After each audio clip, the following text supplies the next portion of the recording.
Manfredi. Okay. Hello. Hello. Hi. Welcome. For those of you who don't know me, I'm Manfredi of Director of Boxer Projects. Thank you so much for being here with this open studio for Kim Manfredi. Kim has been here for the last month or 4 weeks, working assiduously, as you can see. And she's going to tell you more about that. I just wanted to begin by acknowledging that we're on the unceded lands of the Serrano, Chemehuevi, and Cahuilla people, and thank them for their stewardship of the land. I'm also, as I said, very grateful for all of you here. I'd like to acknowledge Kate Collins, our program manager, and Danielle Segura and Julie Wyman, who are both on our advisory committee. So thank you. If you want to know anything more about Boxer Projects, please speak to us or to them. We'd be happy to talk your ear off. But it's a residency program dedicated to projects that deal with the site, the community, or the environment. And I think Kim's project has actually blurred some of those boundaries. So it's been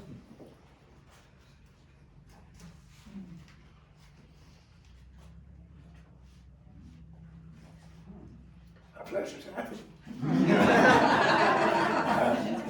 So without any further ado, I'll turn it over to Kim.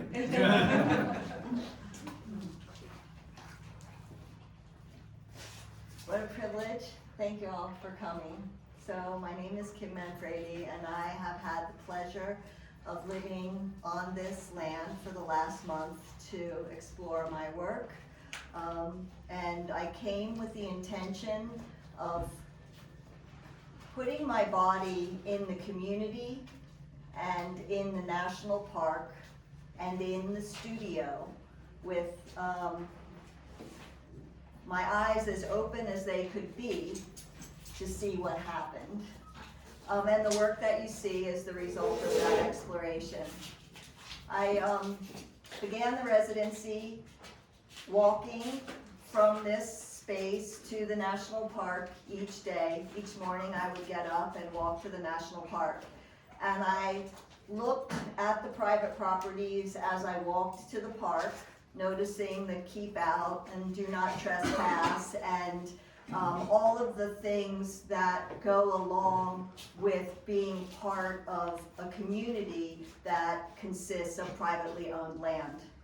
And then I would cross through the barbed wire into the national park, and I noticed there was no sign of man, no signs, and yet I noticed it was a completely insulated environment, meaning it was cared for or governed by someone else. And so this was the sort of conceptual framework that I came to making the paintings with. On the first day I walked, I found a snake that hatched too early, and he was dead on the road, a baby snake, and I picked him up and I brought him back here. And I started to make these small snake drawings on paper.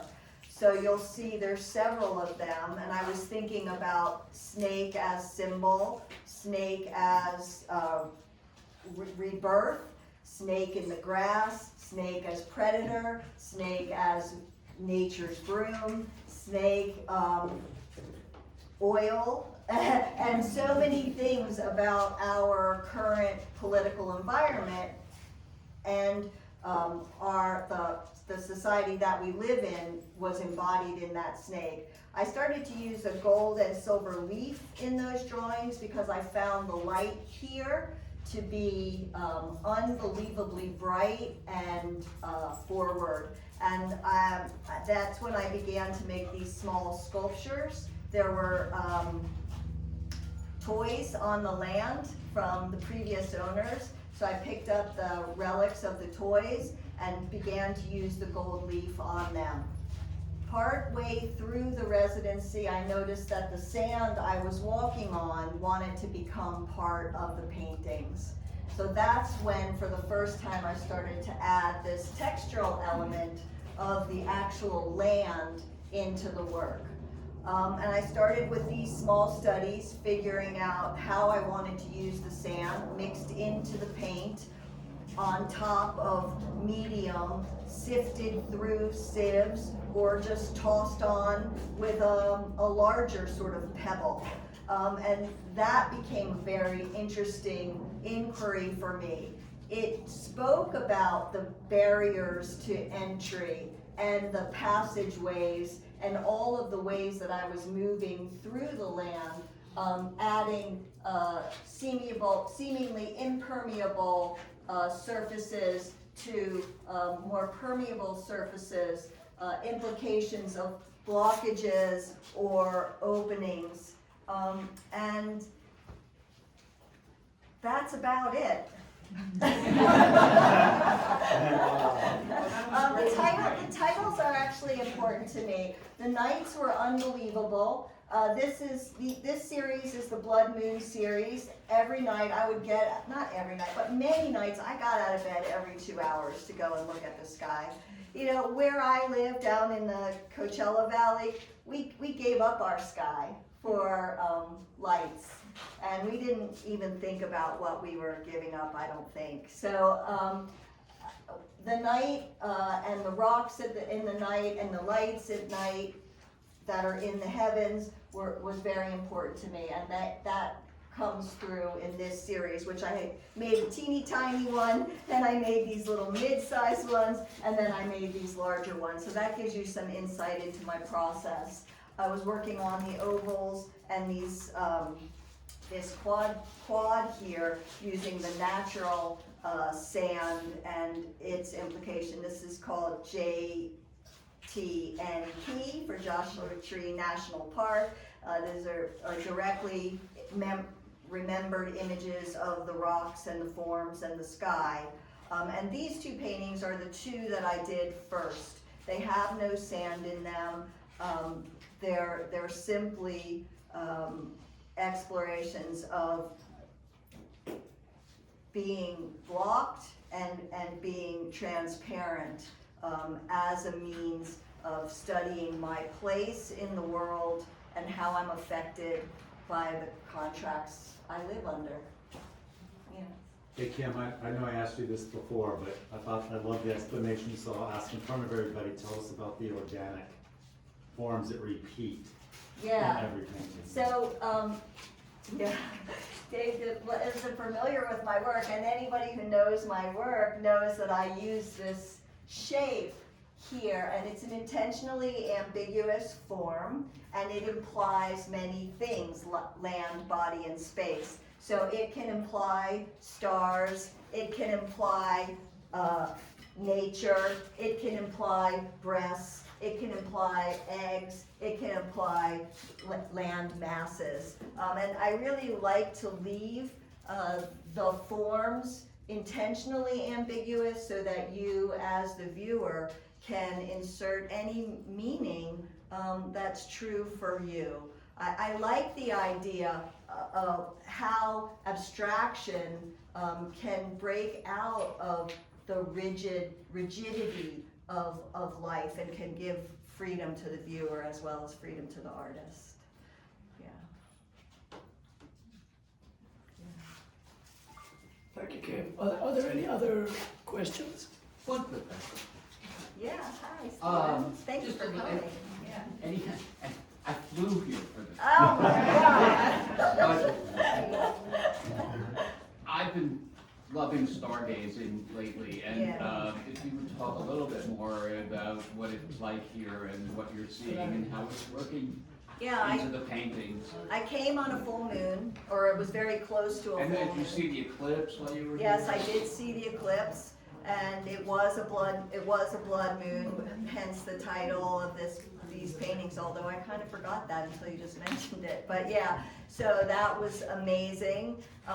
But the night sky here is amazing as well. And I saw it from many different places, including from your guys' hot tub, right? Like looking up through these different passageways. You see all the stars, and with the naked eye, if you sit out there long enough, you can see the Milky Way, and you can see several clusters, but you do have to let your eyes adjust. It is dark here at night, and they value the night sky and I think it's worth valuing. So, Kim, I mean, your palette has really changed, Yeah. and, you know, the darkness in your work. So is that from the sky, or Yeah, well, what's happening politically, or everything? yeah, I think it's everything. Yeah. But if you look this way, you'll see my view. So I had my work table set up here, and you'll see my view. So all of these colors and sandy colors, I think, are a true reflection of what I saw. And there actually is a lot of black in the desert, at least what I perceive to be black, whether it's structures or rocks in shadow or shadows on the ground. Yeah. Martha, What was the biggest impact that you think you're taking with you? I guess I won't know that until I leave. And I'd like to think I'm gonna continue making the sculptures, and I'd like to think I'm gonna continue working with the sand, although I can't imagine myself coming up here and hauling sand down there, so I'm gonna have to figure that out, yeah. Kim, how did you put the sand in the painting? Yeah, so the sand in the black, it's mixed directly into the paint with a palette knife, and I just grabbed it from here. And then the sand, that's the natural color, I would lay down a medium, and then I would use a sifter in these very fine sands to drop it into the medium, and then I'll use a varnish over top, and then this thicker, what I call font, Judy probably knows what it's really called, it's not a font, it's a point, what do you call that when you have a bigger number, like 11, 13, 24? Yeah, careful Yeah. with that piece. Oh, It's sorry. double- So, that is just the sand tossed directly in with no sifting at all. And I really loved, I felt like an alchemist playing around with the sand and discovering it, yeah.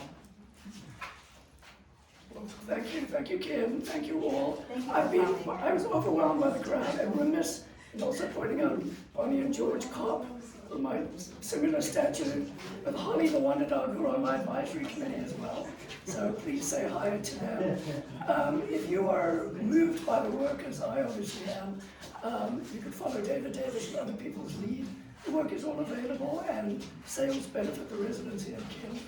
And it is great to have you here. Please come back, sign up on the mailing list, and enjoy some refreshments and snacks. Thanks for being here, everyone.